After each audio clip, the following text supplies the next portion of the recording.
따뜻하게 손을 잡고 오직 예수님, 예수님밖에 없습니다. 오직 예수님, 예수님밖에 없습니다. 자, 이스라엘 민족의 신앙과 생활의 중심이 뭔가 하면은 성막입니다. 성막. 광야 40년 길을 여행할 때 성막을 중심해서 그 성막이 머무르면은 이스라엘 백성들이 머무르고, 그리고 그 성막이 길을 떠나면 그 구름기둥과 불기둥의 인도를 받아서 같이 출발을 하고, 그렇게 해서 젖과 꿀이 흐르는 가나안 땅에 도착을 했어요. 가나안 땅에 도착해서도 하나님은 이스라엘 백성들에게 중앙 성소인 실로 제단을 하나님이 이렇게 만들게 해서 그 실로 제단에서 하나님을 섬겼죠.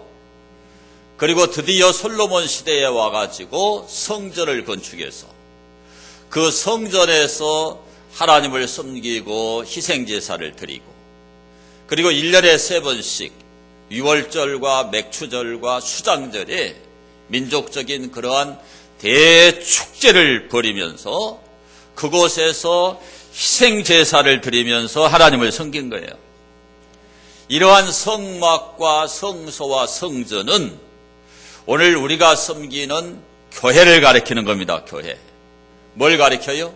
교회를 가리켜요. 그러니까 오늘날 예수님을 믿는 저와 여러분들도 신앙생활이 무슨 생활이냐? 교회 생활입니다. 교회. 우리 한번 따라 합시다. 신앙생활은 교회 생활이다. 그래서 교회 생활을 잘하는 사람이 신앙생활을 잘하는 거죠. 그래서 오늘 여기에 본문 4절을 보게 되면은 주의 집에 사는 자들은 뭐가 있나니? 복이 있나니 그들이 항상 주를 찬송하리이다. 이렇게 말씀을 하고 있어요. 오늘 여러분이 이 84편을 보면은 고라자손의 시라 이렇게 나와 있죠. 그런데 많은 성경학자들이 이 시편 84편을 연구하고 나서 이것은 고라자손이 쓴 시가 아니라 다윗이 쓴 시라고 그런 견해를 내놓고, 현대의 성경학자들은 거의 대부분 이 시를 누가 썼다고 이야기하느냐? 다윗이 썼다고 얘기하는 거예요. 다윗이 압살롬의 쿠데타를 피해가지고 예루살렘을 떠나서 마하나임 광야에 있을 때 그때 기록한 시가 이 시라고 얘기를 합니다. 그래서 이 다윗은 왕권을 잃어버리고, 그것도 아들 압살롬이 쿠데타를 일으켜가지고 광야에 가서 피해 있으니까 얼마나 비참하고 얼마나 서럽겠어요. 그러한 왕권을 잃어버린 것이 비참하고 서러운 게 아니라 다윗은 뭐가 안타깝냐? 바로 이 하나님의 성소에 가서 희생제사를 드리고 율법의 말씀을 읽고 그래야 되는데 하나님 광야에 도피하고 있으니까 성소에 갈 수 있나요? 갈 수가 없어. 너무너무 성소에 가서 하나님께 제사하고 싶은 거예요. 오늘 우리식으로 말하면 너무너무 교회에 가서 예배하고 싶다 이 말이에요. 그런 그 사모하는 마음을 구구절절 표현한 내용이 바로 오늘 이 시편 84편이에요. 그래서 오늘 이 말씀을 통해서 우리가 3가지를 생각하는데, 첫째는 주의 집을 사모하는 사람에게는 뜨거운 사모함이 있다는 거예요. 자, 오늘 본문의 2절의 말씀을 보게 되면 내 영혼이 여호와의 궁정을 사모하여 쇠약하며 내 마음과 육체가 살아계시는 하나님께 부르짖나이다. 여기에 사모하여, 이 카사프라는 말이에요. 이 말이 무슨 말이냐? 말 그대로 막 사모함이 있는 것, 열망이 있는 거예요. 열망이 몹시 탐내는 마음이 있는 거예요. 성전에 가서 예배하고 싶은 그 열망, 정말 그것만 이루어지면 좋겠다는 그런 탐냄이 있는 거예요. 또 하나 이 카사프는 아프다. 자, 하나가 빠졌는데 아프다라는 뜻이 있어요. 아프다. 이 네 가지 의미를 가지고 있습니다. 그런데 이 말이 어디에 쓰였냐? 시편 17편 12절에 쓰였는데 저는 움킨 것을 찢으려 하는 사자 같으며 그랬어요. 여러분 한번 영상을 한번 보겠습니다. 영상. 50초만 보면 무슨 말인지 알게 돼요. 여러분 좀 이해를 쉽게 하세요. 이게 얼룩말이 500kg예요. 500kg. 사자가 180kg 정도 나와요. 자기 몸무게의 2배 반이 되는 이러한 얼룩말을 잡아먹기 위해서 사투를 벌입니다.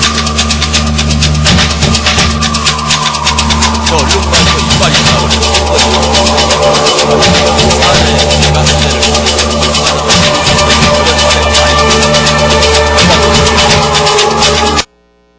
사자가 그 움킨 것을 찢고자 한다.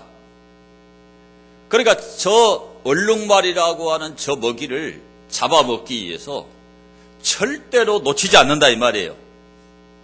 무슨 뜻인가 접수가 되셨어요? 그러니까 하나님의 성전에 가고 싶은 그 마음이 너무 간절하다 이 말입니다, 여러분. 그 마음을 표현한 말이 사모하며라는 말이에요. 그 다음에 거기에 보면 쇠약하며라는 말이에요. 쇠약함. 거기 2절에 나오죠. 히브리어의 칼라라는 말이에요. 칼라. 이거는 소모하다, 기진하다, 소비하다 그런 말입니다. 그래서 너무 성전에 가고 싶은데 너무너무 갈망을 하다 보니까 건강이 상한 거예요. 건강이 상한 거.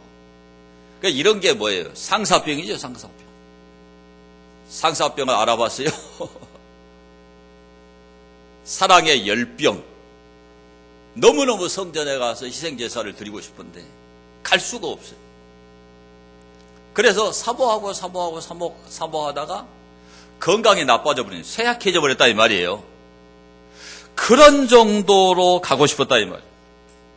그래서 다윗이 누구를 부러워하는가 하면은 3절에 보면, 3절 말씀에 보면 나의 왕 나의 하나님 만군의 여호와여 주의 제단에서 참새도 제 집을 얻고 제비도 새끼들 보금자리를 얻었나이다.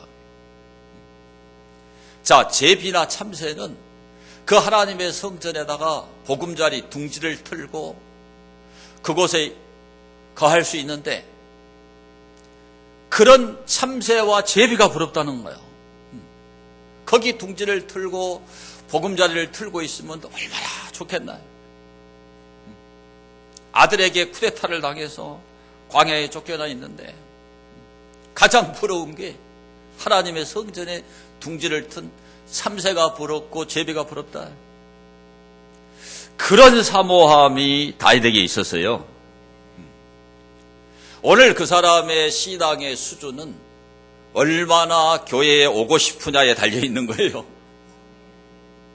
여러분 한 주간을 살면서 교회에 오고 싶어요?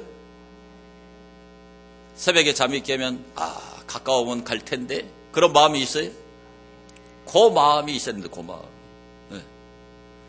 그런데 그냥 나는 일주일에 한 번만 가야 되겠다. 마지노선을 정해버린 사람. 이거는 하나님의 성전에 대한 사모함이 없는 거지. 사모함이 없어. 마누라가 가자 그러니까 안 갈 수도 없고 억지로 그냥 소가 푸죽간에 끌려가듯이 왔다. 이런 데서 여러분이 좀 벗어날 수 있게 되길 바랍니다. 저는 초등학교 4학년 때부터 교회 다녔는데 중학교 2학년 때까지는 그냥 재밌어서 교회 다녔습니다. 재밌어서. 교회 가니까 참 좋더라고. 백두산 연필도 주지, 공책도 주지, 심리 오다마도 주지요.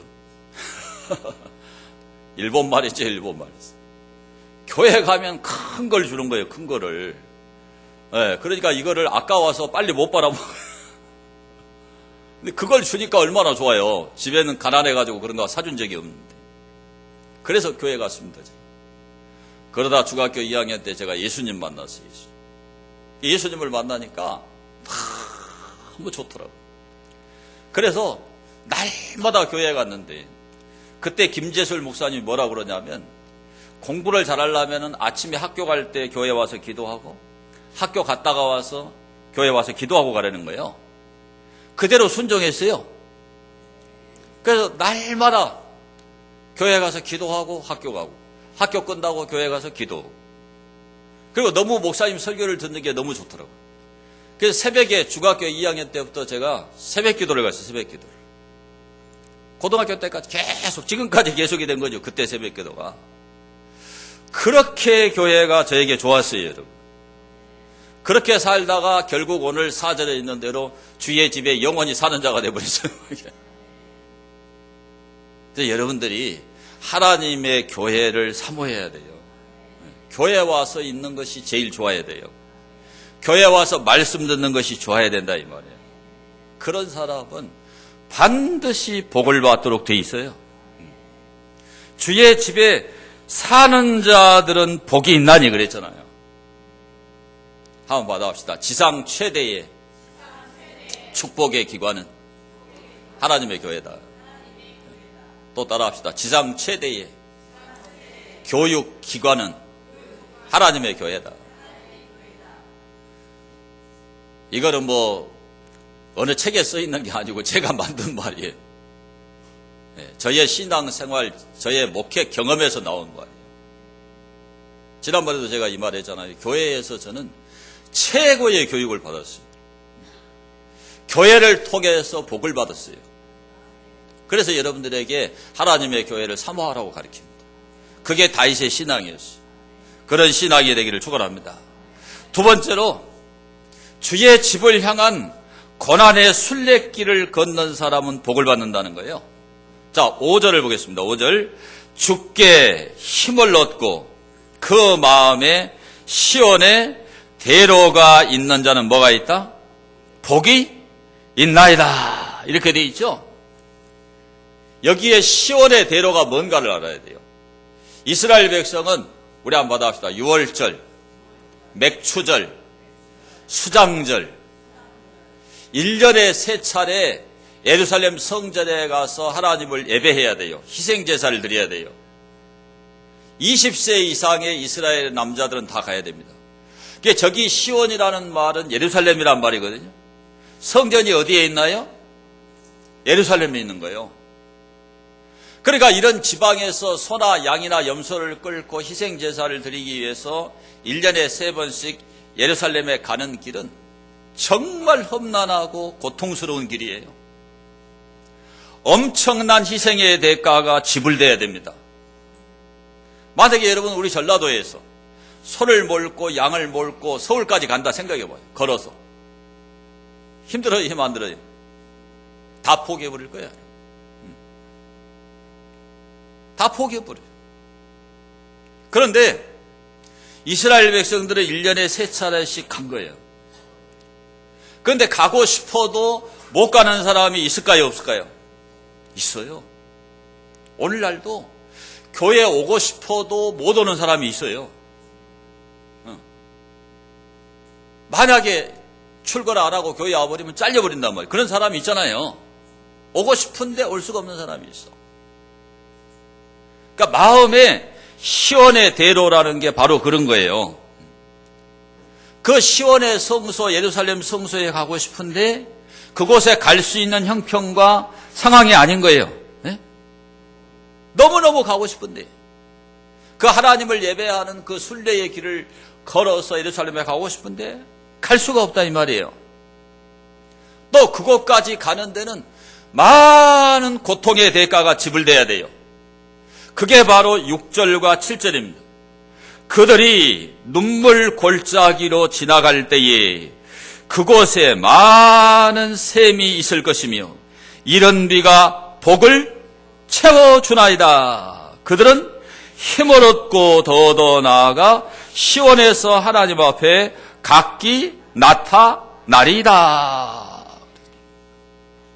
예루살렘까지 가는 길에 눈물 골짜기가 있다는 거예요. 그러니까 그곳이 어디라고 성경에 명명되어 있지는 않지만 예루살렘까지 지방에서 가려고 하면은 누구나 다 눈물바람을 해야 갈 수 있는 거예요. 소를 몰고 양을 몰고 염소를 몰고 가려면 중간에서 비박을 해야 되잖아요. 그렇죠? 한 달이 걸릴 수도 있는 거 아니에요. 2달이 걸릴 수도 있는 거죠. 물론 이스라엘은 우리나라 강원도보다 적으니까 그래도 보름 이상의 기간은 소요가 돼야만 갈 수 있어요. 중앙성소 하나만 둔 거예요, 하나님이. 실로 제단, 성전을 짓기 전에는. 성전을 짓고 나서 예루살렘. 그게 왜 그랬느냐? 하나님을 섬기는 방법이 변질이 되면 안 돼요. 그래서 이스라엘은 영토가 좁아요, 여러분. 만약에 서울에 성소가 있고 전라도 광주에 성소가 있으면 서울 가서 잘 전수를 받아와도 이게 100% 그렇게 할 수 있어요? 없지요. 그러면 하나님을 예배하는 방법이 변질이 돼요. 변질이 돼. 그래서 하나님은 따라합시다. 중앙성소제도 반드시 예루살렘에 가서 하나님께 희생제사를 드려야 되는 거예요. 그러니까 그곳에 가는 길은 눈물 골짜기인 거예요. 누구에게나 그런 눈물 골짜기가 실존한다 이 말입니다. 그 다음에 학자들은 이스라엘에 이 발삼나무가 있습니다. 발삼나무. 이 발삼나무라는 말도 바로 바카라는 말, 눈물이라는 말하고 같아요. 그런데 이 발삼나무 자체에서 발삼나무가 자라면서 눈물과 같은 그런 물이 떨어진다는 거예요. 그래서 학자들은 실제로 있는 눈물 골짜기, 또 이러한 이 발삼나무를 빗대어 가지고 하나님의 성소에 가려면 눈물의 대가를 지불해야 된다. 그런 은유의 표현이라 이 말이에요. 그러니까 오늘 여러분이 하나님의 교회에 나오셨는데 어떤 사람은 편하게 신앙의 자유를 가지고 아무런 부담 없이 오는 사람이 있지만 어떤 사람 정말 대가를 지불하고 온 사람들이 있어요. 네. 그런 사람들을 하나님께서 어떻게 하느냐? 따라합시다. 복을 채워주나이다. 뭐를 채워주시겠다고요? 복을 채워주신다는 거예요. 채워주신다는 거. 그래서 오늘 이 말씀에 보니까 그곳에 눈물 골짜기로 지나갈 때에 그곳에 많은 샘이 있을 것이며 그랬잖아요. 그러니까 예루살렘까지 가면서 이 사람들이 목이 마르고 이스라엘은 비가 잘 안 오잖아요. 건조한 그런 석회질 토양입니다. 먼지가 푸석푸석해서 샌달을 신는 곳이에요. 그러니까 낮에는 40도까지 올라가요. 얼마나 목이 마르겠어요. 가면서 이들이 샘을 팔 수 있다. 샘을 팔 수 있어. 웅덩이를 팔 수 있다 이 말이에요. 또 이스라엘은 비가 오면 그 빗물을 저장해 놨다 먹거든요.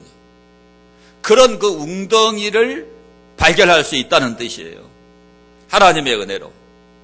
그러니까 샘을 파는 일, 그래서 물이 나오는 일, 이거는 하나님이 은혜를 베풀어야 되는 거예요.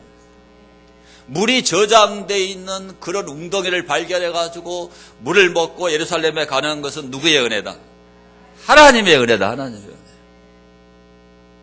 그리고 그때가 초막절 같은 때는 10월, 11월, 가을이란 말이죠. 그럴 때 갈 때는 하나님이 이른비, 그때 내리는 비가 이른비예요. 그때 하나님이 비를 내리면 그거는 어마어마한 축복인 거예요. 알아들어요? 그러니까 예루살렘까지 예배하러 가는 그 순례의 길, 그 순례의 길을 가는 자들은 하나님이 지키시고 보호하시고 은혜를 베푸신다. 그 말. 예루살렘까지 가는 모든 길을 하나님이 책임지신다. 이 얘기예요. 이 얘기. 오늘 여러분이 어떤 대가를 지불하더라도 하나님의 교회에 와서 예배드리기로 작정하면 하나님이 여러분의 모든 걸 책임져 주실 줄로 믿습니다. 여러분의 사업, 여러분의 직장을 하나님이 책임져 주시고, 여러분 건강을 하나님이 책임져 주시고, 여러분 자녀들을 하나님이 책임져 준다 그 말이에요. 예배드리기 위해서 순례의 길을 걷는 이 길을 걷는 사람이 가장 복 있는 사람이에요. 복 있는 사람. 어떤 대가를 지불하더라도, 어떤 핍박이 오더라도, 어떤 비용이 들지라도 하나님의 교회에 오는 순례의 길을 포기하지 않게 되기를 바랍니다.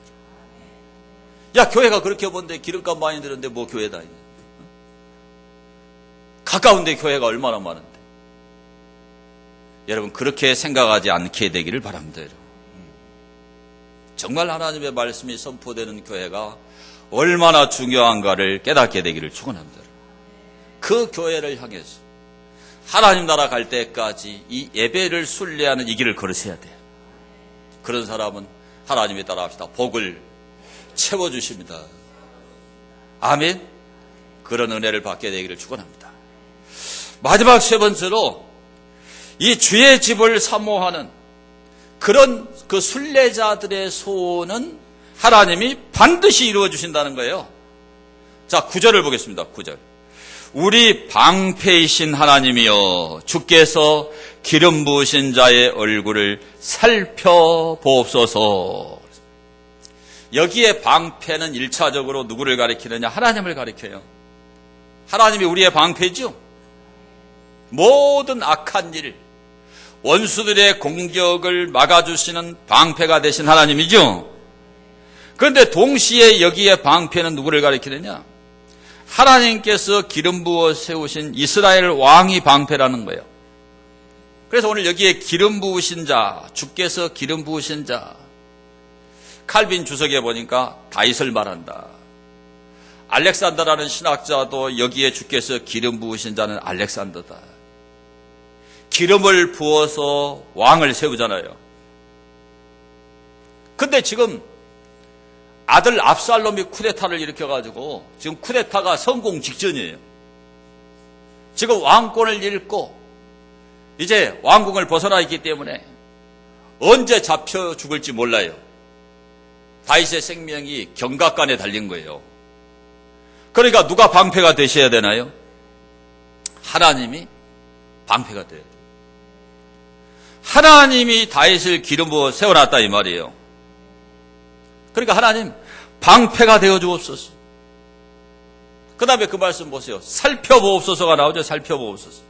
이 나바트라는 말이에요. 열심히 바라보다, 유심히 보다, 주목하다, 호감을 가지고 주시하다.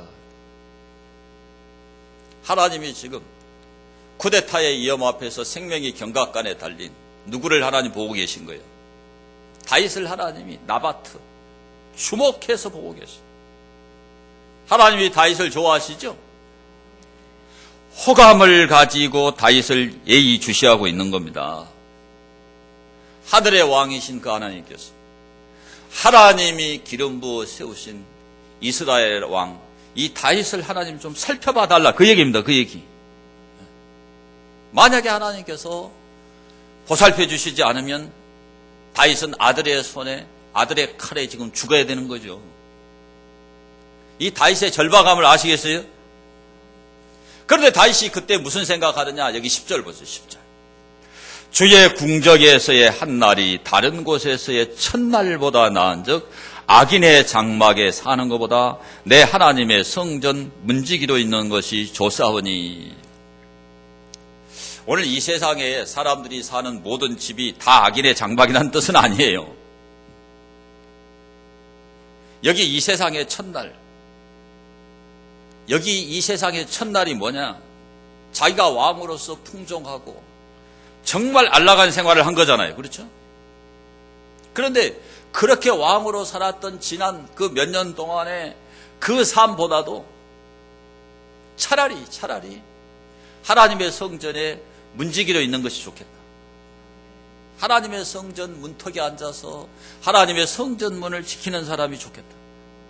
그런 권력을 누리고 그런 부귀 영화를 누리고 그런 풍요를 누리고 그렇게 세상에서 첫날 사는 것보다도 하나님 성전에 단 하루라도 문지기라도 했으면 좋겠다. 다윗이 그걸 좋아하는 거예요. 그걸 그리고 있는 거예요. 그래서 2절에 뭐라고 말씀합니까? 내 영혼이 여호와의 궁정을 삼아. 여기 궁정이란 말 썼어요. 이 말이 하나님의 성소를 지금 그렇게 표현한 거예요. 그러니까 자기가 왕국에 살았잖아요. 왕궁에서 첫날을 사면 뭐하냐 이거냐. 하나님의 성전에 가서 하루 문지기로 있는 것이 정말 좋다. 그 문지기를 지금 부러워하는 거예요. 그 다윗의 마음이 이해가 되십니까? 세상에서 권력을 누리고 애헴하고 그런 게 좋은 게 아니라는 거예요. 성전에 가서 문지기로 하루라도 있으면 좋겠다.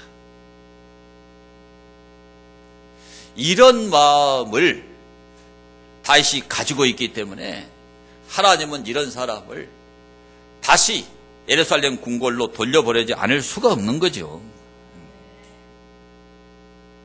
이런 마음이 있어야 되는 거예요. 이런 마음이 있어야 돼요. 그래서 다윗은 계속해서 하나님 찬송하는데 11절에 보면 여호와 하나님은 해요 방패이시라. 여호와께서 은혜와 영화를 주시며 정직하게 행하는 자에게 좋은 것을 아끼지 아니하실 것입니다. 여기에 해라고 하는 거, 이 태양이라고 하는 것은 회복을 상징합니다. 회복. 성격에서 회복되는 거. 밤새도록 캄캄한 흑암이 덮였다가 새벽에 일출 태양이 뜨면은 그 어둠이 다 물러가고 밝은 태양이 비추면서 회복이 되는 거죠. 다윗이 그걸 지금 생각하는 거예요. 아들이 쿠데타를 일으켜서 쫓겨나서 어둡고 캄캄한 시간들을 보내고 있는데 하나님 당신이 해가 되면은 하나님 당신이 태양이 되어주시면 회복돼서 예루살렘에 환궁할 수 있다는 것을 다윗이 여기 은유적으로 표현을 하고 있는 거죠. 방패는 아까 설명했죠. 전쟁의 위험에서 사람의 생명을 보호하는 겁니다. 적들이 화살을 쏘아대면 그걸 탁 막아버리는 게 방패예요. 방패. 지금 아들 압살롬과 쿠데타 세력들이 자기들 다윗에게 불화살을 쏜 거죠. 하나님께서 이걸 끝까지 다 막아주시고 하나님이 내게 태양빛을 비춰서 회복시켜달라 이 말이에요. 그래서 거기에 은혜와 영화를 주시며 그랬어요. 은혜가 히브리어의 hen입니다. hen. 이 hen이라는 말은 호의, 자비. 하나님께서 호의를 베풀어 주시고 하나님께서 자비를 베풀어 달라는 거죠. 이 hen이라고 하는 것은 강한 자가 약한 자에게 나타내는 그런 선한 그런 자비예요. 하나님이 강한 자예요. 다윗은 지금 다 잃어버렸어요. 너무 약한 자가 되어 있는 거예요. 강하신 하나님 내게 은혜를 베풀어 달라 그 얘기입니다. 그 얘기. 그 다음에 여기에 영화를 주시면 영화. 이 영화라는 게 카보드입니다. 카보드. 원래 이 말은 카베드라고 하는 간에서 왔어요. 간이 무겁잖아요. 그래서 이 영화라는 말은 무거움, 위험, 장엄이라는 뜻입니다. 그러니까 하나님이 다시금 왕권을 회복시켜달라 그 기도죠. 그 기도. 그 기도를 하고 있는 거예요. 하나님은 이렇게 성소를 사모하는 자들을 무겁게 대하세요. 무겁게. 가볍게 대하지 않으세요. 이분은. 네? 이런 사람들에게 하나님이 다시금 위엄을 내려주시고 이런 사람들에게 하나님이 장엄한 영광을 회복시키는 거예요. 아시겠어요? 자, 여러분이 이 땅에 살아갈 때 실패할 수가 있습니다. 손해볼 수가 있어요. 상처를 입을 수가 있어요. 오해받을 수가 있어. 에? 돈을 잃어버릴 수 있어요. 모든 걸 상실해버릴 수가 있어. 인간관계가 깨져버릴 수 있어. 그런데 하나님이 은혜를 베풀면 하나님이 영화롭게 하면은 태양이 비쳐서 회복되듯이 그렇게 하나님 회복시켜준다. 그 얘기입니다. 그 얘기. 그러면서 다윗이 뭐라고 말씀하느냐? 따라합시다. 좋은 것을 아끼지 아니하실 것입니다. 제가 어제 히브리어 성경을 읽다가 정말 이 말씀에 은혜를 받았는데요. 이 좋은 것을 아끼지 아니하신다. 마나흐라는 말은 마나흐. 그런데 이 마나흐라는 말에 부정어 로가 쓰여진 거예요. 이 마나흐라는 말이 무슨 말이냐? 뭔가를 억제하고 통제하는 것을 마나흐라 그래요. 근데 억제하고 통제하는 것을 부정어 로가 붙었으니까 막아버리는 거죠. 네, 이걸 막아버리는 거죠. 그런데 이 마나흐가 미완료형 동사가 쓰인 거예요. 그래서 이 히브리어 부정어인 로에다가 미완료형 동사가 쓰이면 어떻게 되느냐? 절대적, 영구적인 부정의 의미예요. 그러니까 절대적으로, 영구적으로 계속 억제나 통제가 없이 주체할 수 없도록 무한대로 하나님이 복을 채워주는 걸 말하는 거예요. 알아들었어요? 그래서 저는 이런 성경을 읽을 때 이 단어 하나에 막 빠져들어요. 너무 감사해요. 네. 그냥 한국말로 읽으면 좋은 것을 하나님 많이 준다. 그 정도잖아요. 근데 이렇게 읽으면 이 하나님께서 무제한으로 하나님이 좋은 거 주시는 것을 통제하거나 억제하지 않고 주체할 수 없을 정도로 계속 퍼부어 주는 거예요. 우리말로 하면. 예? 왜 하나님이 이렇게 하겠어요?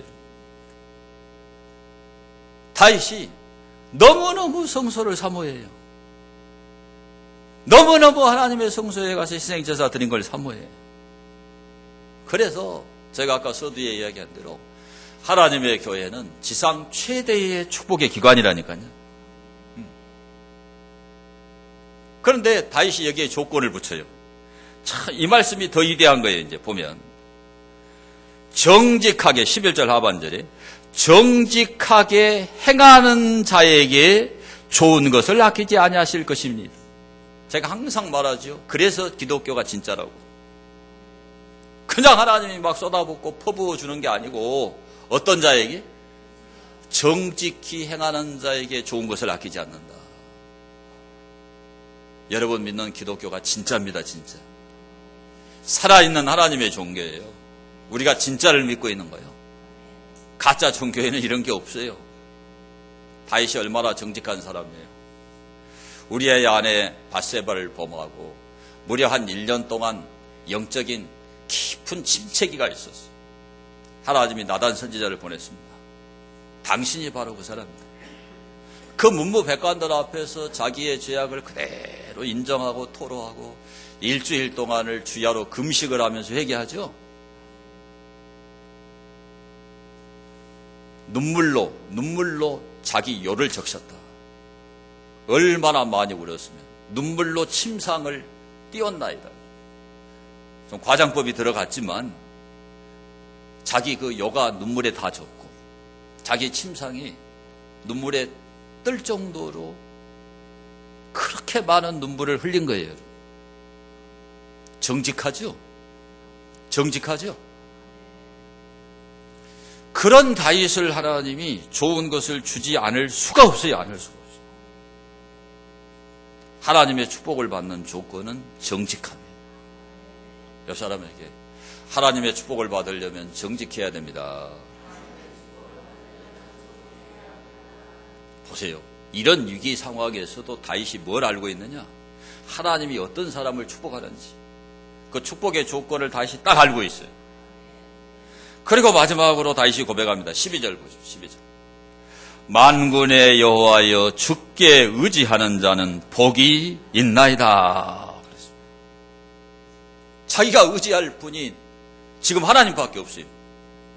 쿠데타를 당해서 마하나임 광야에 쫓겨나 있는데 지금 도피 중인데 군사력을 다 잃어버렸는데 자기의 그 모략을 담당했던 책사까지 빼앗겨버렸어요. 돌아갈 방법이 있나요? 손발이 다 끊어져 버렸죠. 예루살렘 궁궐에 황궁하는 방법은 누가 해줘야 되는 거예요? 하나님이 해줘야 돼요. 그래서 여기에 만군의 여호와, 군대입니다. 군대. 아멘. 이 군대를 다스리는 분이 누구예요? 하나님이에요. 하나님. 그래서 만군의 하나님을 쓴 거예요. 여기. 이 만군의 하나님 여호와예요. 주께 의지하는 자는 복이 있는. 자기는 지금 하나님만 의지합니다, 여러분. 그래서 여기에 12절에 주께 의지하는 자, 4절에 주의 집에 사는 자, 5절에 주께 힘을 얻고 그 마음에 시온의 대로가 있는 자, 다 같은 연관이 있는 거죠.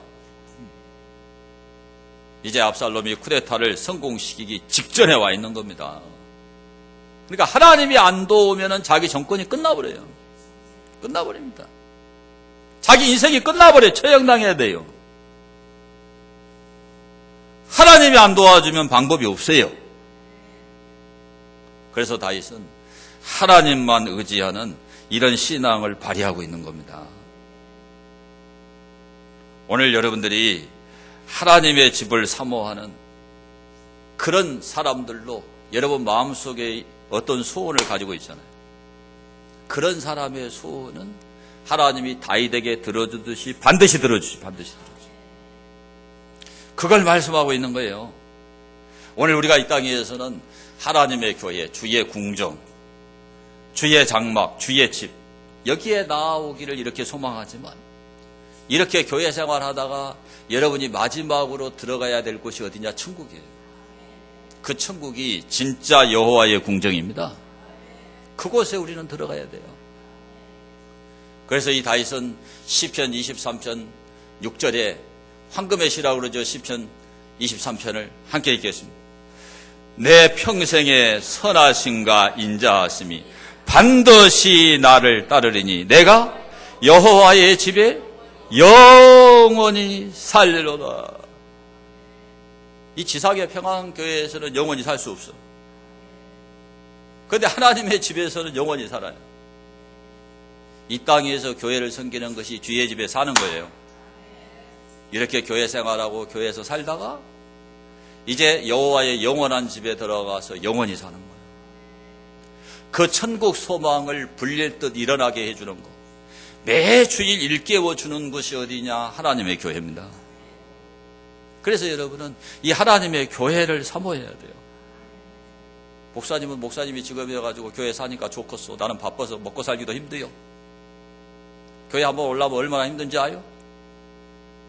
여러분 그러시지 말고 올 수 없어도 여러분 마음에 다윗과 같은 하나님의 교회를 향한 그런 사모함의 열정이 있게 되기를 축원합니다. 향수병처럼 상사병처럼 교회에 가고 싶어야 돼. 가고 싶어.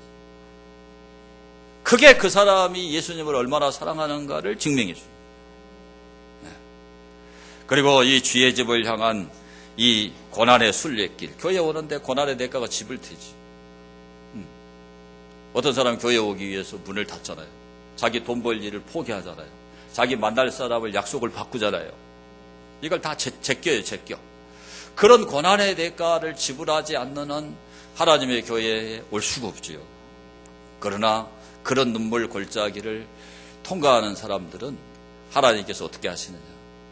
반드시 하나님께서 많은 샘의 곳이 되게 한다. 샘을 파면 물이 나오죠. 하나님이 이른 비를 내려가지고 따라합시다. 복을 채워주나이다. 이 말씀 믿어야 돼요. 교회 생활 잘하는 게 인생의 복받는 비결입니다. 그걸 알아야 돼요. 마지막으로 주의 집을 여러분이 사모하잖아요. 그런 순례의 길을 걷는 그 여러분 속에 있는 소원을 하나님 반드시 응답하세요. 내가 올해는 신앙생활 잘해야 되겠다. 내 영혼이 성장해야 돼. 그 소원 하나님 들어줘. 내가 맨날 연단 받고 환난 받고 징계 받고 이렇게 안 살고 올해부터는 정말 내가 복 받아가지고. 근데 왜 아멘 안 해? 선한 일에 베풀고 나누고 선교의 도구로 쓰임 받아야 되겠다. 그 소원을 하나님 들어줘. 우리 자녀가 속 안 썩이고 공부 잘하고 교회 생활 잘하고 교회 잘 따라오고 잘 자라게 해주세요. 그 소원 하나님 들어줘. 하나님 내가 아프지 않고 아파서 돈 없애고 시간 없애고 펑크 안 나고 좀 건강하게 해주세요. 그 소원을 하나님 들어줘. 그래서 여러분이 2018년 이 한 해에 정말 하나님의 집, 교회를 사모하고 교회 오는 예배 순례의 길을 고난의 대가를 지불해도 꼭 오시고 여러분 그런 소원을 가지고 하나님 앞에 기도해서 하나님이 복을 채워주는 이런 은혜가 임하게 되기를 축원합니다. 받은 말씀을 생각하면